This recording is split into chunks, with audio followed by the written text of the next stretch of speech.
I'm a building super for a luxury high-rise. I've been invisible in this job for 6 years. Last month, I stepped between a woman I'd never spoken to and a man who was not who he said he was. Now she sits at my kitchen table on Tuesday evenings, and my son has started setting a third place without being asked. I don't know what to do with any of this. I need to explain what a building super actually does before any of the rest of this makes sense. People think the job is fixing things. Replacing bulbs, unclogging drains, being the person someone calls at 11 at night when the heat stops working. That's part of it. But the actual job, the thing underneath the job, is knowing. Knowing the building the way you know a person you've lived with long enough that you can tell from the sound of their breathing in another room whether something is wrong. I know which elevator hesitates on the 7th floor because the counterweight cable stretches in cold weather. I know which unit on 12 has a slow leak behind the drywall that the previous super patched instead of fixed. I know the sound the HVAC makes on the 14th floor when the outside temperature drops below 20, a low harmonic rattle that sounds like something wrong but is actually just the ductwork contracting, and I know this because I listened to it for 3 winters until I understood it. I know who belongs in this building. That is also part of the job. Maybe the most important part.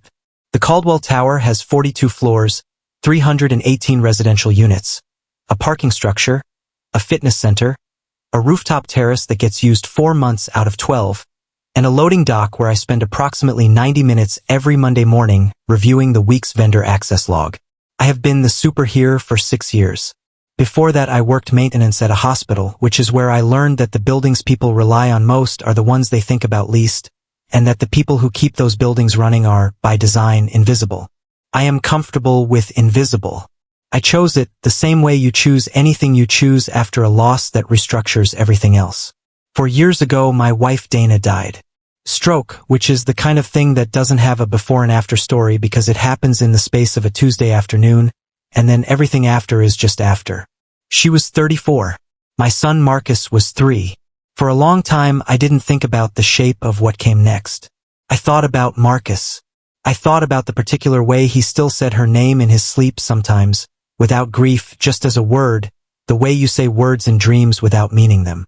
I thought about breakfast and laundry and school pickup and the 1,000 logistical pivots of keeping a child intact when the person you had divided all that labor with was gone.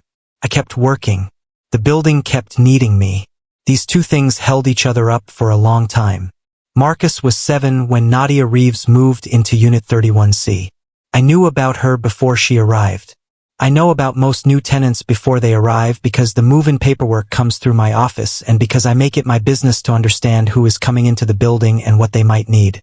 Her paperwork came with a note from building management requesting that her unit receive a security review prior to occupancy, which was unusual, and that her floor access codes be reset and logged, which was more unusual, and that any vendor or service access to her unit be routed through a separate approval channel that included a name I didn't recognize but whose email domain I did. Federal. Not law enforcement exactly. Adjacent to it. She arrived on a Wednesday with 2 moving men and 1 person who was not a moving man but was positioned like a moving man near the elevator the entire time, watching the lobby. She was 40, maybe 42, with the specific quality of stillness that some people develop when they have spent a long time in rooms where composure was the only thing they fully controlled. Dark blazer. Low heels. Hair pulled back not for style but for practicality.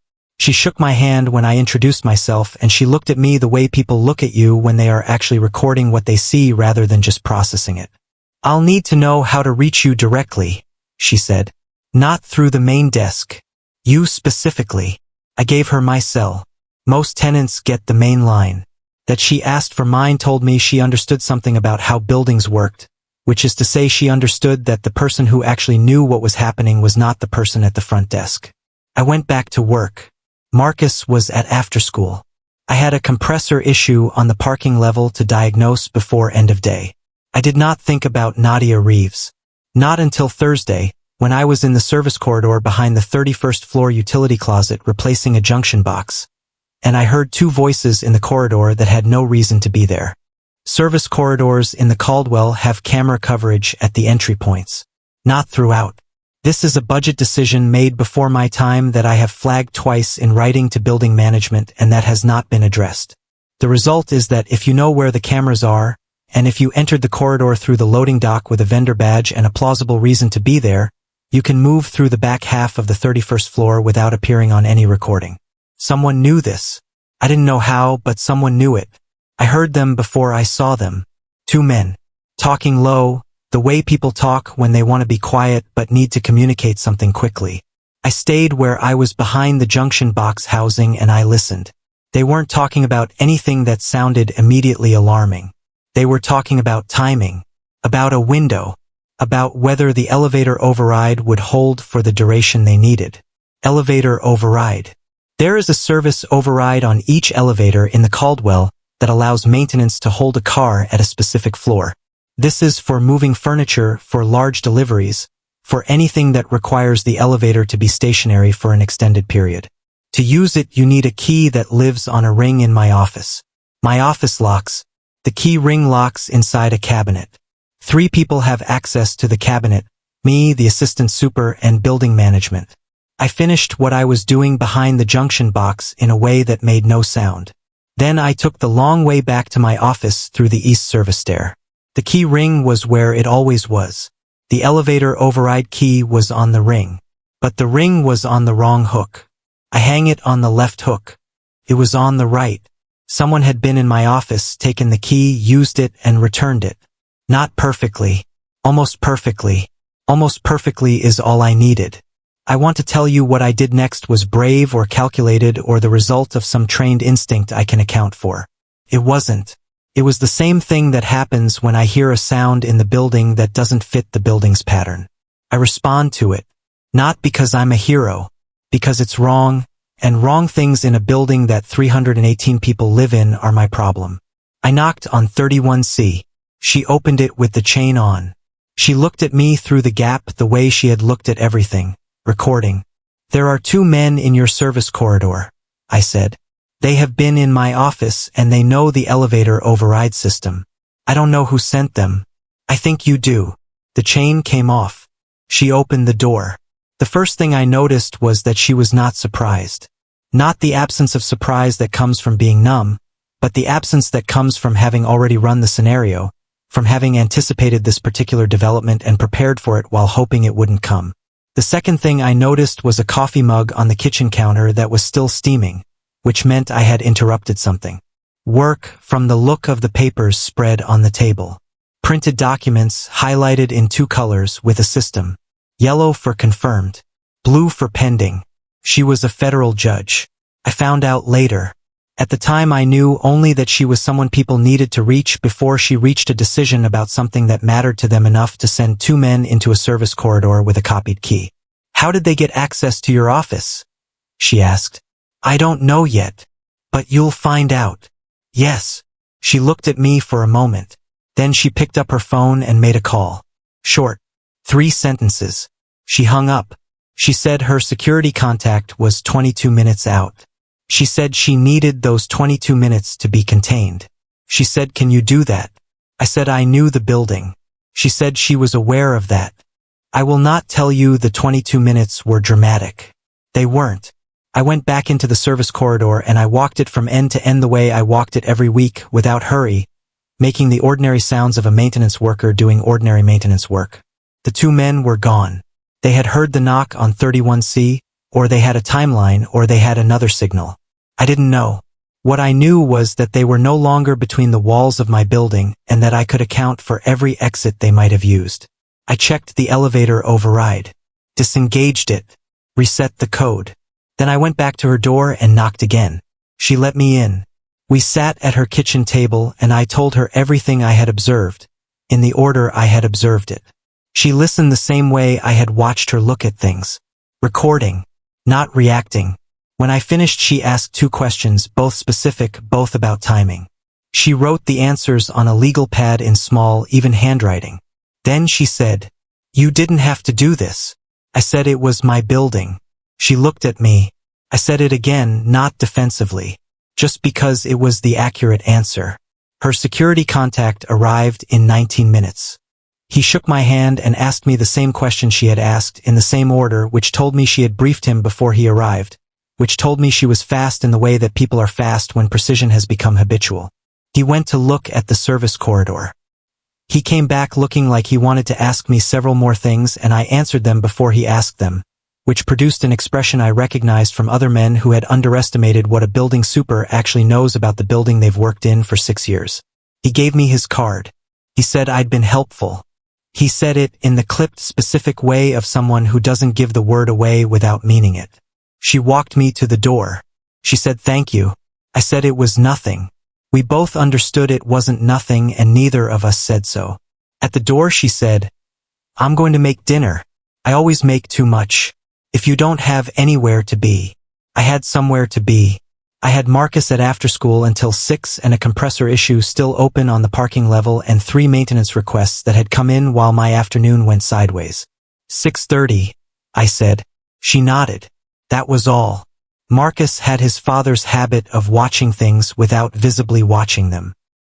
He had learned early that adults were more complex than they presented, and he treated this knowledge the way he treated most things, with a quiet patience that I found sometimes unsettling in a 7-year-old. He had come with me that Thursday because the after-school program had a plumbing situation of their own that sent everyone home at 4, and because there is no one else. This is the arithmetic of the life I built after. No one else. I don't say it with bitterness. I say it the way you state a measurement. It's the dimension of the thing. He sat in the maintenance office with a library book open across his knees while I closed out the day's work, and when I said we'd been invited for dinner upstairs, he closed the book and put it in his backpack with the practicality of a child who has learned that plans change and changed plans are navigated rather than mourned. In the elevator he said, Is she the new lady on 31? I said yes. He said, She looks like she's working something out. I looked at him. He was watching the elevator numbers. Most people do, I said. She looks like it's big, he said. I didn't answer. The doors opened on 31. Nadia made pasta. The specific kind that means someone learned to cook for real rather than for company, the kind that is good without being assembled, that tastes like the result of understanding rather than effort. She gave Marcus a glass of water and asked him what he was reading without the performative enthusiasm that adults often apply to children's interests. She asked it the way she asked me things. Directly. Recording. He told her about the book. It was about underwater cave systems in Mexico, which was Marcus's current subject. He had subjects that rotated every few months and he went through them completely, reading everything available, until the subject was understood at the depth he needed, and then he set it down and moved on. She asked questions. Real ones. He answered them with the careful precision of someone who has learned that most adults stop actually listening after the first answer. She didn't stop listening. After dinner, he drew at the table while we talked. I couldn't see the drawing from where I sat. He turned it face down when he finished and put it in his backpack and said thank you for dinner in the considered way he had. She said she was glad he came. She meant it. He heard that she meant it. In the elevator going down, he said nothing until the 14th floor. Then he said, She's careful. I said yes. He said, So are you. He took my hand. His grip was the grip of a child who knows that holding a hand is not about fear, just about the thread, about keeping the thing that connects you to the only person who is your whole world. I held on. The next 3 weeks taught me things in the way that proximity to a certain kind of person teaches you things you didn't know you needed to learn. I found out who had copied my office key through the building's vendor log, specifically through a discrepancy in a cleaning service entry that was 4 minutes longer than the route it covered should have produced, cross-referenced with the key ring being on the wrong hook. I gave this to her security contact. He was quiet for a moment and then said I had found something they hadn't found and that he would need me to walk him through exactly how I'd found it. I walked him through it. He took notes. She knew about this before I told her. He had briefed her. She didn't bring it up, but I saw in the way she looked at me when she opened the door on Tuesday, when I came with a work order for a loose hinge on her balcony door, that she had added something to what she knew about me. Not gratitude. Recognition. Like finding a word you didn't know you needed in a language you thought you already spoke. I fixed the hinge. She made coffee. We sat at her table and didn't talk about anything important for 40 minutes, and I understood this was also a thing she didn't do often. The unimportant conversation. The sitting. She was a person who had learned to fill time with purpose, and she was choosing, with some visible effort, not to do that. I told her about the compressor on the parking level. She told me about a case she had clerked on in her third year that had a procedural knot in it she still thought about. Neither of us was really talking about the compressor or the case. Marcus started coming on Tuesdays. I didn't plan this. The after-school program had a Tuesday conflict for 3 weeks running, a visiting instructor program that ran long, and each Tuesday I brought him with me to the building, and each Tuesday Nadia's door was open, and each Tuesday Theo sat at her table and drew in his notebook while the adults talked. She never made a production of his presence. She simply accommodated it the way she accommodated most things, by adjusting the conditions without commenting on the adjustment. On the third Tuesday, he left his notebook on her table by accident. She brought it to my office the next morning. I looked at what he'd drawn on the last page. 3 figures at a table. Labels in his unsteady handwriting. That, me, and I put the notebook in my coat pocket. I stood in my office for a while looking at the window. The thing I haven't told you is what they were actually trying to do. I found out over the course of those 3 weeks in pieces from conversations between Nadia and her security contact that I was present for at the edges, and from a single direct conversation she had with me on a Wednesday night when we were both still at her table at 9:30, and she decided, apparently, that I had earned the full picture. She was deciding a case with significant financial consequences for a private equity structure that had been doing something specific and illegal with pension assets across 3 states. The 2 men in the corridor had not been trying to hurt her. They had been trying to access her clerk's laptop through the building's network junction on the 31st floor service corridor, which would have given them access to draft documents she had not yet filed publicly, which would have told certain parties what her decision was before it was formally issued, which would have been worth considerable money to those parties. It was sophisticated. It was almost invisible. Almost. You stopped it, she said. By knowing which hook the key ring lives on. 6 years, I said. She was quiet for a moment.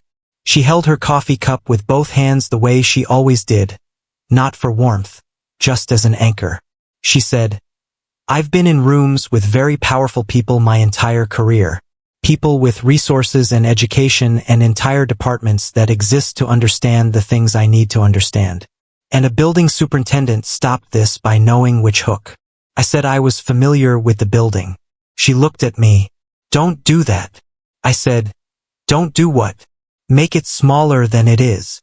I didn't answer.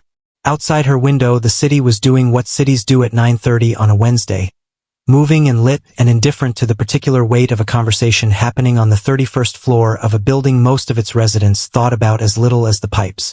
Dana, she said, quietly. I looked at her. Your wife. You have her photo in your office. On the shelf behind the left monitor. A pause. I noticed. I said yes. She said, I'm sorry. Not as filler. Not as the social password.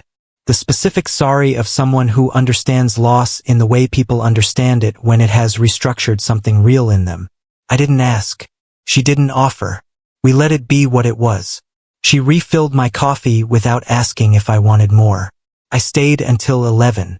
The case was decided and filed on a Friday in December. It went the way it was going to go, which is all I can tell you about the substance of it. She called me from the courthouse at 4 in the afternoon to tell me it was done. She said the thing she had been carrying for 5 months was no longer a weight she had to manage. She said she didn't know what to do with that yet. I said that feeling was familiar. She said, I know it is. A pause that was longer than a conversational pause. I'll make dinner, she said. Tuesday. I said I'd be there. She hung up. I need to tell you about the mug. When Dana died, I kept everything the way it was for a long time. Not as a memorial. Not intentionally. I just didn't have the bandwidth to make different decisions about objects while I was making every other decision alone. Her coffee mug was in the cabinet. The particular one she used every morning. Blue ceramic with a small chip on the handle that I had meant to replace for 2 years and never replaced. It sat in the cabinet, and Marcus and I used other mugs, and the blue one stayed where it was. 7 months after Dana died, I put it in the back of a high cabinet, behind things we rarely used. Not because it hurt to see it, because it had come to feel like something that was waiting for a decision I hadn't made yet. The Tuesday after Nadia called from the courthouse, Marcus set the table before I could.